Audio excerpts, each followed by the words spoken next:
So welcome back to Top Cat Media. As you can see, new layout, new set, new change, That's it. new clothes, well, same hoodie representing. So today we're going to be talking about numerous topics that touch closely with the community of Slough, because we're both from there.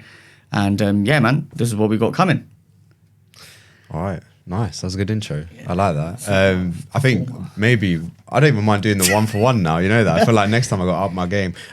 So like I guess quick summary of what we're going to be speaking about today.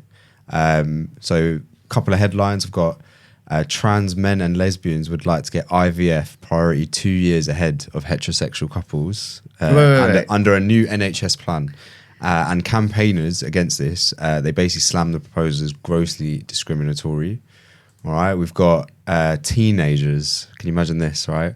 Teenagers are offered a scheme by the government to, and it's free, by the way, to help quit vaping.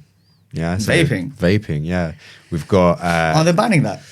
Well, this is what we're going to go into. Okay, this is what we're going to go into. We've got Slough Council releasing their budget proposals for 2025 and 26, which I know you've already spoken about, how well they...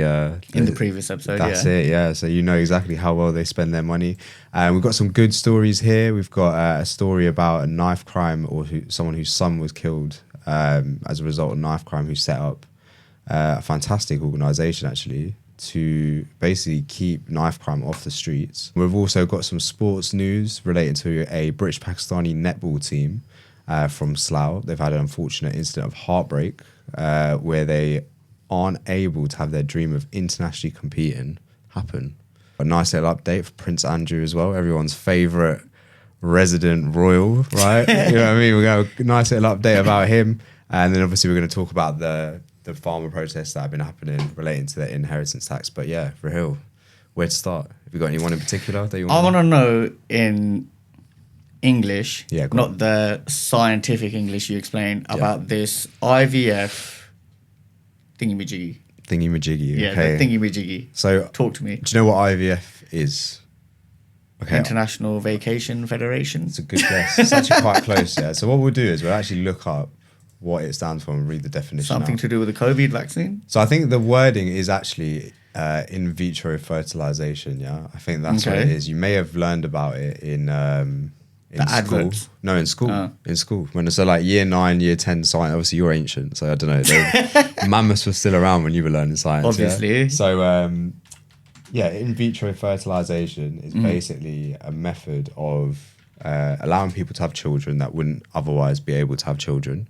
From what I understand, it's you have a female egg and a male sperm, and you create an artificial environment where the process of creating a fetus can occur, and then you implant what is now the fetus into a woman, and then that woman gives birth to that child. Okay. Now, for medical, I've got the definition here, right? So it's actually a medical procedure whereby an egg is fertilized by a sperm in a test tube or elsewhere outside the body. Okay. Test tube baby. In other words, yeah, test tube baby. So from my ancient times, if anyone remembers this, there used to be adverts for these toys, alien test tube babies. I remember those, yeah. Are you talking about the, sometimes they would come like different colours? Yeah, and stuff yeah, like, you used to put them in water and stuff. Yeah, and it'd grow like a flower or something. Grow like a flower? Yeah, you know. Just Does it actually grow? Well, yeah, they expand. Oh, this is the story. So it was actually the Mail Online, so Daily Mail, that made this story here, where they talked about new NHS plans, and it was basically, there's no other words to describe this, right? So I'm just going to read what's written here, all right? So trans men and lesbians would be given priority 2 years ahead of heterosexual couples, yeah, when it comes to the process of IVF. So they're essentially, new NHS plans are attempting to give them priority, and that priority can amount to about 2 years ahead of a heterosexual couple. What do you think about that? My first question is like, why the priority? I thought if it's just a standard queue, wouldn't they just be like everyone else and be in the back of the queue, be it heterosexual, non-heterosexual, non-binary, binary, etc., etc.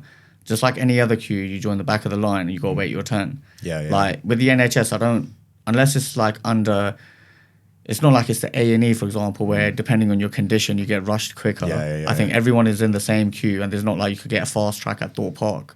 and be like, oh yeah, I'm getting that fast track, getting there Yeah, first. yeah, So yeah. I'd like to know like what justifies the priority. Don't get me wrong, they're entitled to it just as much as any other human being, but like what I'm trying to say is, why is it that they get the special treatment So- and they're just not like the queue like everyone else? So- So they would have been waiting, the male or female, you know, who generally can't have children, they would normally be waiting.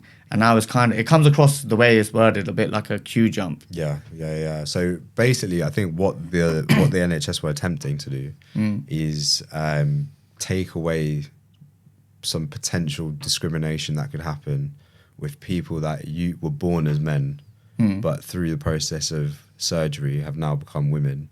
And they're basically trying to say, look, there are objective factors that you need to go through in order to receive this treatment, right? And if you're now a woman, because of you previously identified as a man, that shouldn't affect your right to go through this treatment as IVF. So some of the sort of things that they've put in place include basically the following. So there's criteria that someone has to meet to be able to go through IVF, yeah? Some of that criteria is your body mass index, for example. You can't do this if your body mass index is potentially too high or too low.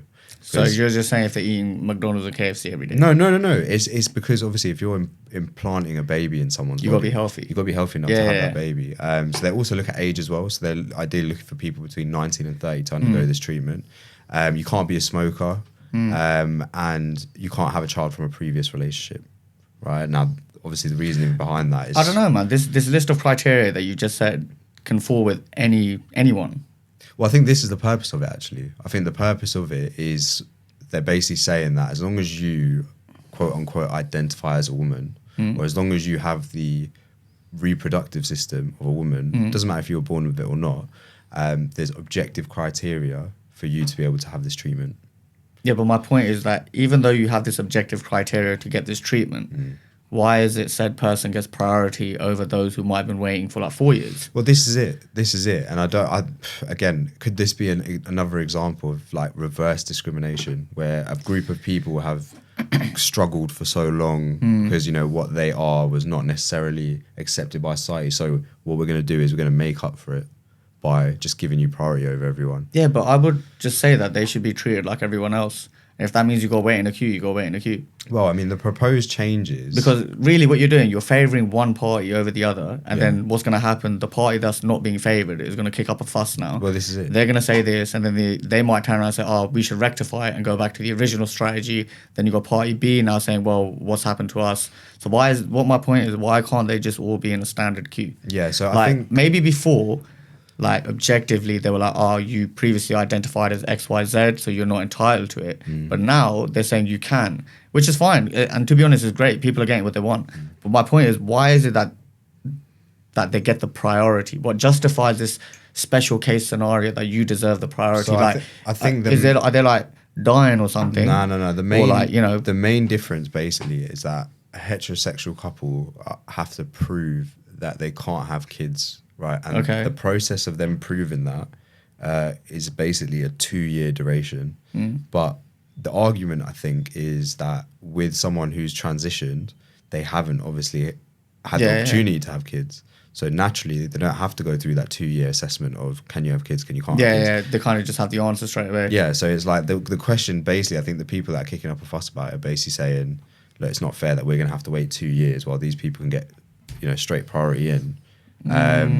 You know, we deserve to have this treatment. I hear that. But the thing is like, now that you said that, it makes a bit more sense because the questioning and answer that they need to receive from the heterosexual couple, right, can take up to 2 years.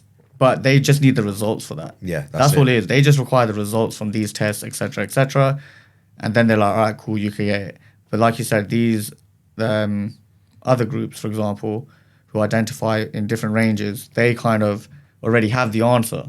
You know what I'm trying to say? Cheat sheet. Yeah. Yeah, they got the answer and they're right at the front of the queue saying, look, you know when you go to Tesco and you're waiting in the self-service queue and they go, are you paying by card? You can come to the front. Yeah, and you paying by card. You walk past yes. every single person and they're just all looking at you like, bro, who are you? Exactly. So it's a bit like that by the sounds of it, which to be honest, right, either angle the NHS in my eyes, try to tackle this, they're gonna upset a group of people. Yeah. Like, I don't think they're gonna be able to please everyone. Can't make everyone happy. Yeah, man. Like, not too long ago, we were clapping for him every Thursday, and now, yeah, you know what I'm trying to say. Do you know what's mad? Yeah, I don't know if I remember like telling you this before, but like, you know, the first day where that whole NHS clapping thing, like, go outside your yard and just clap to the sky, like, people will somehow feel better about it.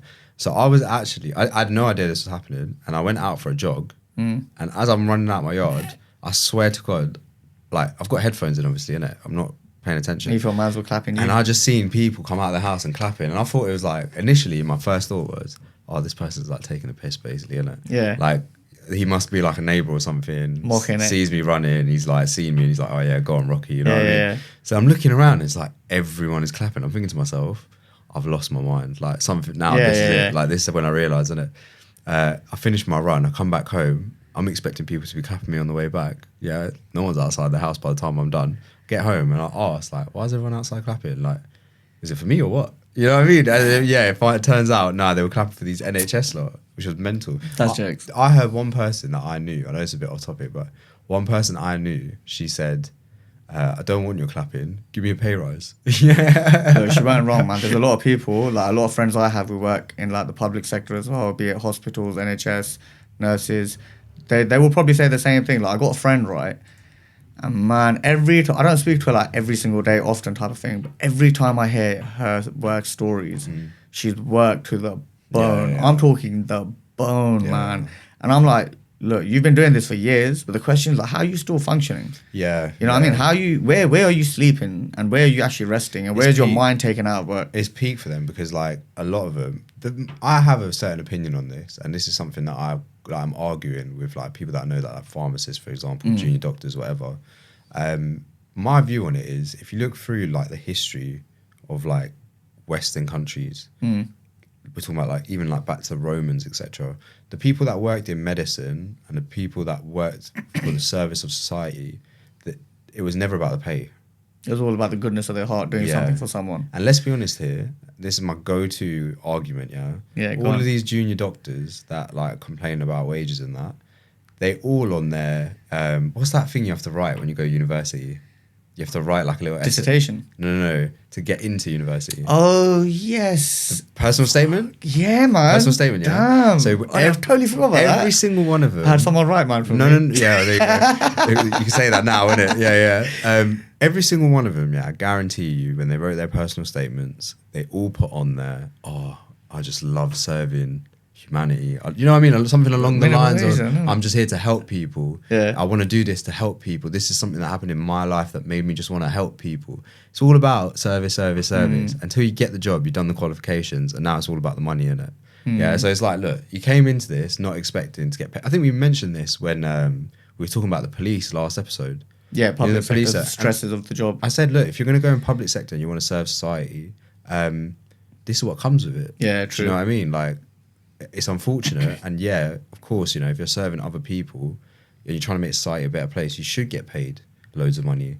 But if you want loads of money, ask for donations, because that's what people, GoFundMe. that's what these old doctors back in like the times of the Romans, or even during like the times of like, you know, the plague and stuff like that. Yeah, they all used to do it, and it was like people would give them things, and whatever they got given, that's what they would take. Like, if they were given food, that's how they would get paid. Yeah. I'm not saying you can do that now, but it's just like, humble yourself a bit. You know what I mean?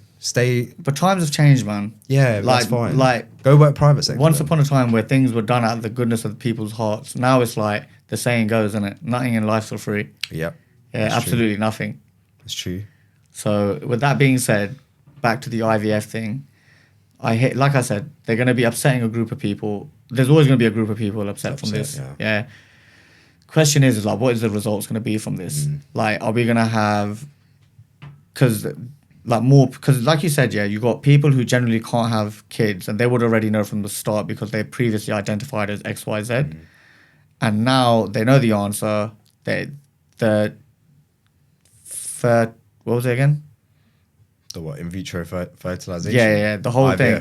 The IVF. Yeah, the whole thing gets put back into a female. Yeah. And then they give birth. Yeah. Like, from my understanding, especially, well, I wouldn't say especially, because you know, I don't understand everything about a woman, but my understanding in general, yeah, is like from mothers, for example, from others, for example. any women listening, yeah, help Rahil out. Yeah. Poor guy doesn't know anything about women. You know what I mean? But like from my understanding, right, so just clarify one thing before I say something, right? Go on. The female they put the egg back into, Yeah. right, is that the actual going to be the mother of that child or not? Not necessarily. Okay. Yeah. So it could be the case where the mother, quote unquote mother, can't produce eggs herself. She doesn't have eggs that can. They can't do anything with a sperm cell, for example. Could be the other way around, that the male sperm has a problem where he can't. No, I hear that, but what I'm saying is when it gets put back in, yeah, right, that person, are they the Woman. previously identified and now a woman, Yeah. right? Are they the person like getting it put in them, Yeah. or is it some random that they've decided to choose? No. It's not a surrogate. A surrogate is different. A surrogate's like me and my wife can't have a child. I need someone else. Or my wife can't have children. There's a woman there who can have children. I'll donate my sperm cell. She can have a child for me. That's a surrogate. Okay, I thought something similar to that. This is a completely made out of a body, combining the cells, put back in. reaches a certain stage, and then it will go into a host almost, and that host will give birth. Now, with IVF, that tends to be the woman who's in that relationship. But do they give birth? Yeah, Or do they give birth. Right. Yeah, they give birth normal. Yeah. So I'm on a great streak after that first story, you know.